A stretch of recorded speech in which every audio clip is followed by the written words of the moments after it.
So my buddy calls me up and he goes, do you want to play doubles at 8 a.m.? And I was like, not really. But he had just started playing tennis and I wanted to be supportive. I didn't want to drive him to pickleball. So I said, sure. So at the start of the match, I am serving and my partner, because he's a noob, was standing over by the doubles alley. And I was like, bro, I am not going to hit you with my serve. So stand in the middle of the court, especially because the returner, his backhand is a little bit suspect. So I'm going to hit a body serve. And what I think he's going to do is move around his backhand to hit a forehand. And when somebody does that, they almost always pull the ball cross court. So as soon as my serve lands, I just want you to basically run right at the net strap and pick off anything through the middle of the court. If the guy beats you down the line, I hit a bad serve, that's on me, not you. Sure enough, return comes through the middle of the court, and even though this guy, questionable volleys, he's so close to the net, he just hit a point-blank volley winner. 2 games later, I held serve, by the way, but 2 games later, my partner is up here, he is serving, and I am correctly positioned at the net. And my partner, former baseball pitcher, great athlete, so he hits, like no joke, 110-mile-an-hour serve that just grazes my ear and goes into the net. And I was like, you know what? I'm gonna line up by the doubles alley for the rest of the match. All right, so let's bring it down to this end of the court again. And let's say that you were serving and your partner is a noob and they're standing too close to the doubles alley and they're not like a buddy of yours where you can just be like, hey man, stand here. Because you obviously can't always do that. So they're just gonna be over here by the doubles alley. What should you do in this situation? Because a serve that is more body or tee is gonna allow the returner to come through the middle with that return. And there's obviously now a big hole here because your partner is over covering the alley. And like as a general rule of thumb, your partner isn't doing their job if you're hitting backhands as the server. So the partner is here and anything in there, they should cut off. So that's the general rule of thumb. If you hit a backhand, then it's actually your partner's fault. And so to prevent this, what you want to do with the serve instead, and this was a piece of advice given to me by Martina Navratilova, is you want to hit a wide serve instead. Typically, not really the serve, the go-to serve in dubs, but when your partner's there, it becomes a better serve because now the return is going to cross over your partner's body, so they still have an opportunity to poach on this. Obviously, that's questionable if they're a passive net player, but they've still got an opportunity to get a racket on the ball, and then that would be a pretty easy volley winner. And then this return is coming cross court, so you're more likely to keep the ball on your forehand.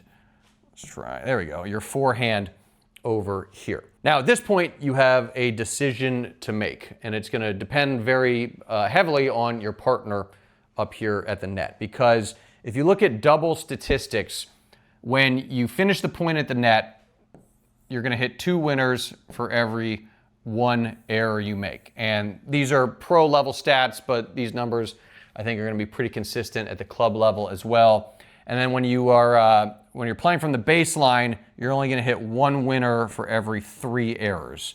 So this is terrible, this is great. Now, when you end up in a 1-up, 1-back situation like this, your job at the baseline is to set your partner up, right? You want them trying to finish the point. You don't want to be finishing the point because of the statistics. But if your partner is just chillaxing by the doubles alley, you're not going to get this. They're not going to move and be aggressive. And obviously, if you hang back here, this is bad. So if they're hanging out by the doubles alley, you got to figure out how to get to the net. And probably the easiest way to do that is just hit an approach shot off of the return. If you hit a decent serve, the return probably not going to be amazing. And you should just follow this to the net, and then you can tap into the 2-to-1 ratio there. And if you're a singles player and you don't like coming to net, the only way this is going to work is if this person does not approach the net and this player is passive as well. Then you can basically just play singles with the baseline player.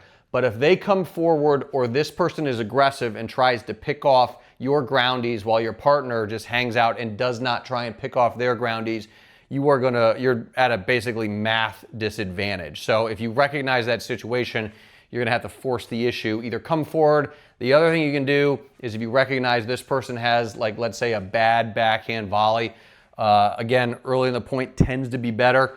I would just attack their backhand with a ground stroke and hopefully they miss. So now your partner is serving and you are up at the net, and your partner does not serve and volley and they have a bad backhand. So it's very easy for the returner to just pick on your partner's backhand until they miss.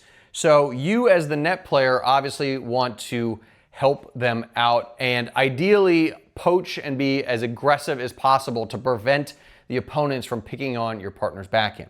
So how do you do that?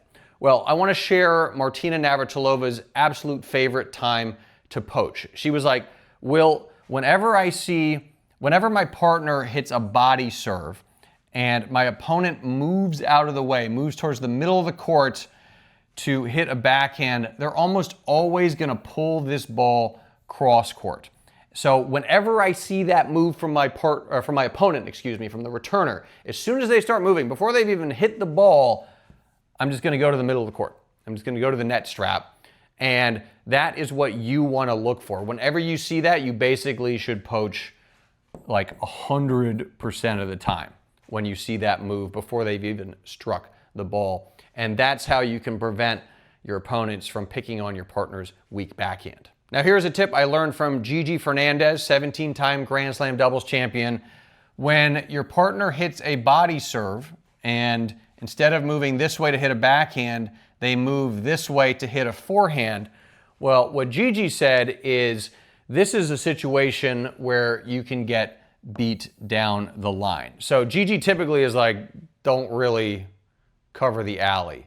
But she says in this situation, you want to mind the alley because they might pull this ball down the line. And what actually can be a really good technique here is to fake like you're going to poach. So like when you see your the returner slide this way to hit a forehand, you would actually fake, and so they think they've got this window here, and then you come back and you don't overcover the alley, but you mind the alley, and they might actually hit this ball right at you, and then you would have an easy volley through the middle of the court, a big hole to hit into. Now let's say that not only does your partner have a bad backhand, but your backhand volley is a little sus, as Gen Z likes to say. So you're hesitant to poach on these returns because you don't want to miss that volley. Now at the same time, let's say that this player right here is super aggressive. So whenever your partner, if they don't miss that backhand, they hit like a weak ball through the middle, and then this player is poaching on those, putting a lot of balls away.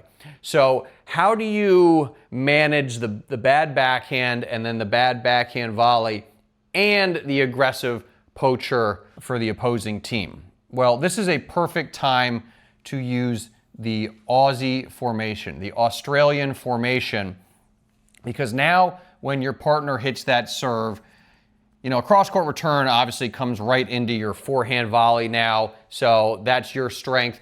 And, you know, the returner's not going to do that. They're not going to hit the ball right to you. They're more likely to hit this ball down the line. But this now comes to your partner's forehand. So, first of all, if your partner starts rallying through the court like this player has been taken out of the equation. They've been neutralized here. And the rally here is your partner's forehand at your opponent's backhand, ideally. So that obviously is an advantage for you guys. And just the volleys here, backhand volley, forehand volley. So that adds up to your team has got forehands and their team has backhands. Obviously, great situation to be in.